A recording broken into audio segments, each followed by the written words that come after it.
আমি আজকে থোড় রান্না করব। এটা পার্বতী কলা গাছের থোড়। পার্বতী কলা গাছের থোড় মোচা অন্যান্য গাছের মোচা থোড় থেকে আমাদের কাছে একটু বেশি ভালো লাগে।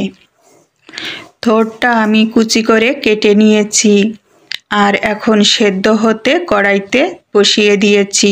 খুব ভালো করে থোড়টা আমি সিদ্ধ করে নিলাম আর এখন একে একে মশলা দিয়ে দিচ্ছি।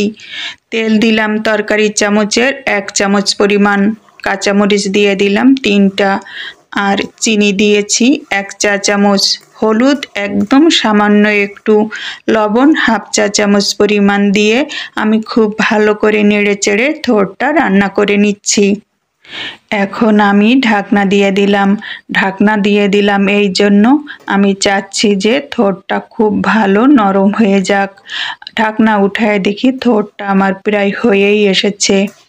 অনেকে এই থোড়টা শিলে বেটে নেয়, কিন্তু আমি শিলে বাটি না, আমি ভালো করে সেদ্ধ করেই রান্না করে নিই, তাহলেই নরম হয়ে যায়।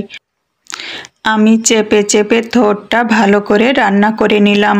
আমার থোড় রান্না হয়ে গেছে, এখন আমি নামিয়ে নিচ্ছি। ভালো থেকো বন্ধুরা, আমাদের পাশে থেকো।